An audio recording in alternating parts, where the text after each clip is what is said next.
वादों से अपने मुकरता नहीं, मरने से मैं कभी डरता नहीं।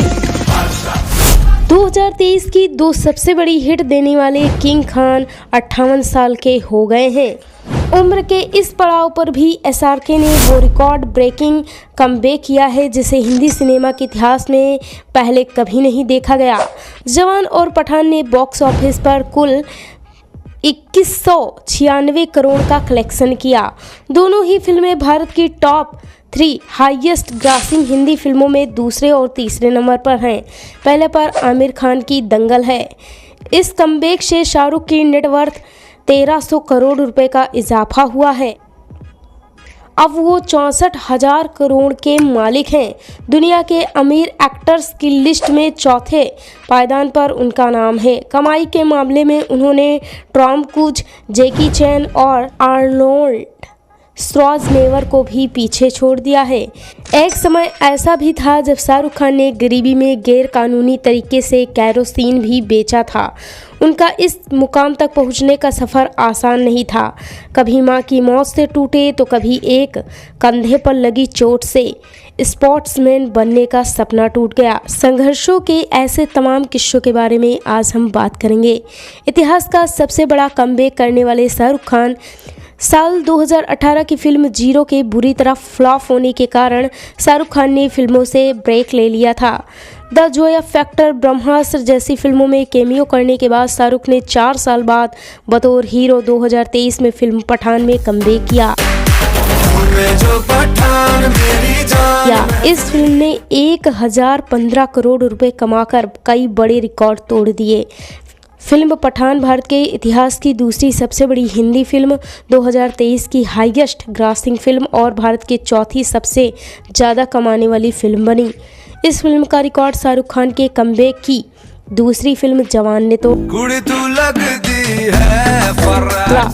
जो एक्शन फिल्म थी। जवान अब भारत की दूसरी हाईएस्ट ग्रॉसिंग हिंदी फिल्म है और पठान तीसरी। ये साल 2023 की सबसे बड़ी फिल्म है। किंग ऑफ रोमांस से action hero of the year. Shahrukh Khan को रोमांस का किंग कहा जाता है। हालांकि 58 साल की उम्र में उन्होंने एक्शन से कमबैक करने का रास्ता चुना।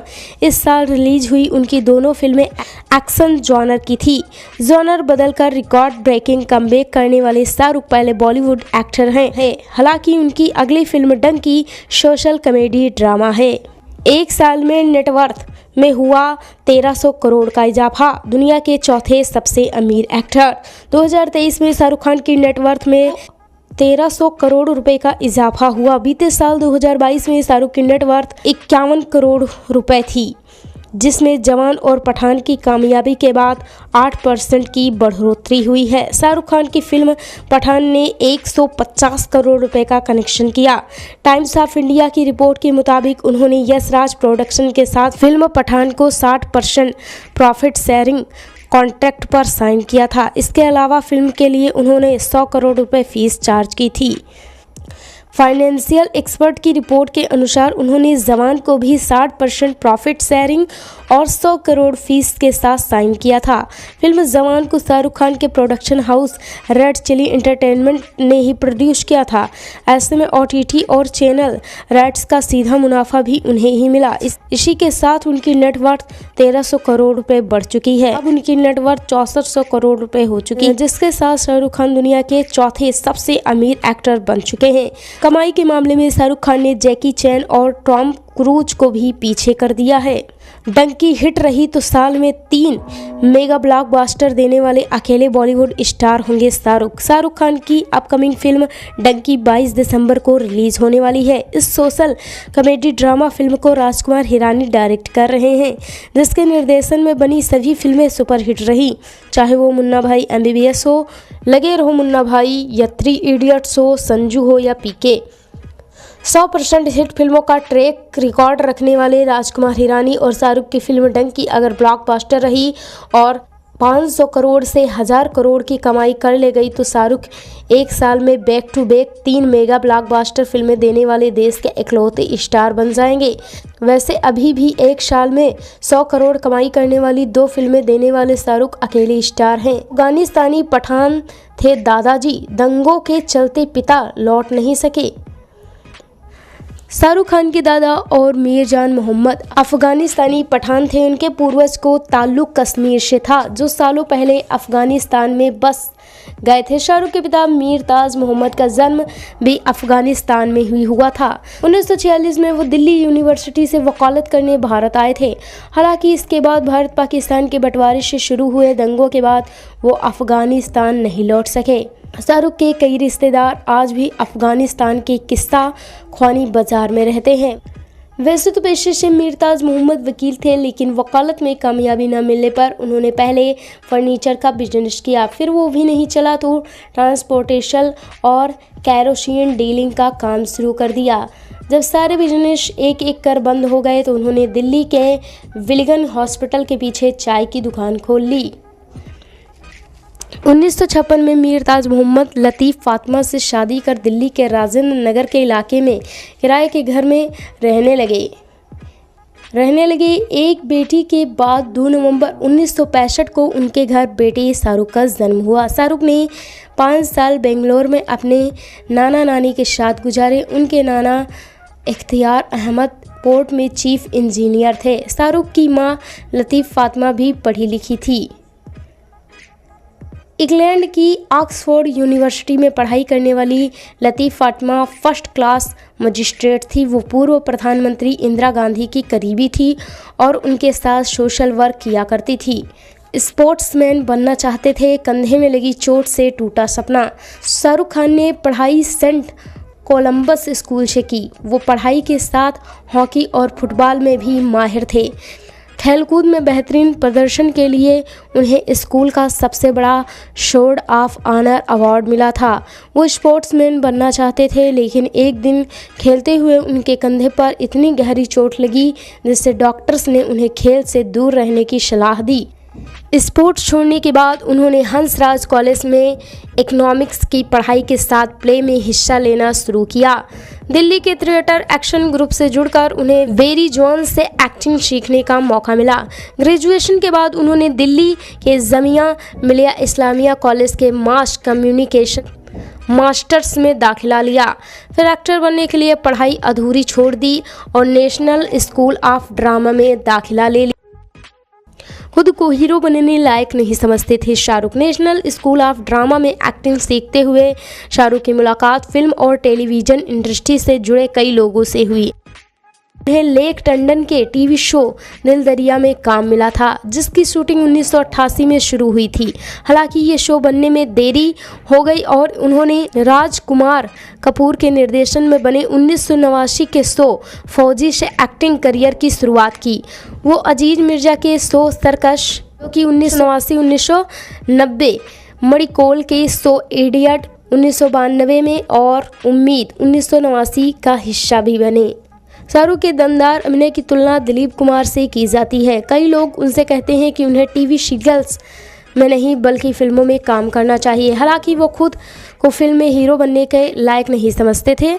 मरती हुई मां से कहा था, आप गई तो शराबी बन जाऊंगा। 1981 में शाहरुख के पिता मीर ताज मोहम्मद का कैंसर से निधन हो चुका था। शाहरुख फिल्मों में जगह बना ही रहे थे कि डायबिटीज बिगड़ने से उनकी मां की तबीयत गंभीर हो गई। बन्ना हॉस्पिटल में मां शाहरुख उनसे मिलने की हिम्मत नहीं जुटा सके। वो मां की सलामती के लिए हॉस्पिटल की पार्किंग में बैठे हुए दुआ ही कर रहे थे। तभी डॉक्टर ने उनसे कहा कि अब उन्हें आखिरी बार मां से मिल लेना चाहिए। अनुपम खेर के चैट शो में शाहरुख ने बताया कि उन्होंने आखिरी सांसें ले रही मां से कहा था, अगर आप चली गई तो मैं शराबी बन जाऊंगा, पढ़ाई भी नहीं करूंगा। शाहरुख को लगता था कि इंसान पूरी तरह संतुष्ट होकर ही दुनिया छोड़ता है। अगर वो मां को परेशान करते तो शायद मां बच जाती। 1991 में हुई मां की मौत से शाहरुख खुद सदमे में चले गए और उनकी बड़ी बहन शहनाज भी डिप्रेशन में चली गई। शाहरुख ने बहन की जिम्मेदारी उठाई और उसे अपने साथ रखा। मां की मौत के सदमे से उबरने के लिए मुंबई आए। मां की मौत से कुछ समय पहले शाहरुख खान के पास हेमा मालिनी की भतीजी का कॉल आया था। उन्होंने कहा था एक फिल्म के सिलसिले में वो आपसे बात करना चाहती हैं। शाहरुख को लगा कि कोई मजाक कर रहा है। हालांकि कुछ ही समय में हेमा मालिनी कॉल पर थी। उन्होंने शाहरुख को मिलने बुलाया, लेकिन उन्हें फिल्म नहीं करनी थी तो वो गए ही नहीं। कुछ समय बाद मां का निधन हो गया और शाहरुख बुरी तरह टूट गए। सदमे से उबरने के लिए वो दिल्ली छोड़कर मुंबई चले गए। तब भी हेमा मालिनी अपनी रियल फिल्म दिल आशना है के लिए एक हीरो की तलाश में थी, तो शाहरुख खान उनसे मिलने चले गए। हेमा मालिनी ने बोलने का स्टाइल देखकर कर दिया था रिजेक्ट। हेमा मालिनी की autobiography beyond the dream girl के मुताबिक हेमा को शाहरुख के बाल और उनके जल्दी जल्दी बोलने का तरीका पसंद नहीं आया, जिसके चलते उन्होंने शाहरुख को रिजेक्ट कर दिया। कुछ समय बाद जब हेमा मालिनी को उनकी फिल्म दिल आशना है के लिए कोई हीरो नहीं मिला तो उन्होंने शाहरुख खान कास्ट कर लिया। शादी के जोड़े में पत्नी के साथ पहली फिल्म के सेट पर पहुंचे थे शाहरुख। 1984 में शाहरुख की एक पार्टी में गौरी खान से मुलाकात हुई। कुछ समय बाद शाहरुख ने हिम्मत कर उनका नंबर मांगा और बात करते हुए दोनों एक दूसरे को पसंद करने लगे। परिवार के खिलाफ होने के बावजूद दोनों ने तमाम दिक्कतों का सामना करते हुए 26 अगस्त 1991 को कोर्ट मैरिज कर ली। कुछ दिनों बाद दोनों ने परिवार की मौजूदगी में 25 अक्टूबर 1991 को शादी की। जिस दिन दोनों की शादी थी ठीक उसी दिन हेमा मालिनी ने उन्हें मिलने बुला लिया। शाहरुख ने गौरी के साथ में बिताने के लिए एक होटल में कमरा बुक करवाया था। हालांकि होटल रूम में पहुंचते ही कॉल कर उन्हें सेट पर बुला लिया गया। दुल्हन की तरह सजी हुई गौरी को अकेले छोड़ने के बजाय शाहरुख ने उनको वैसे ही साथ में सेट पर चलने को कहा।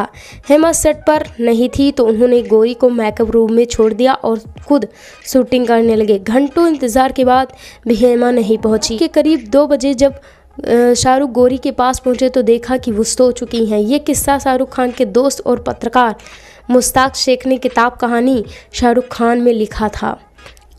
सालों पहले गुरु माँ ने की थी भविष्यवाणी, यह लड़का एक दिन इंडस्ट्री का चेहरा बदल देगा। शूटिंग शुरू होने के बाद हेमा मालिनी अपनी गुरु माँ इंदिरा के पास शाहरुख की तस्वीर लेकर पहुंची थी।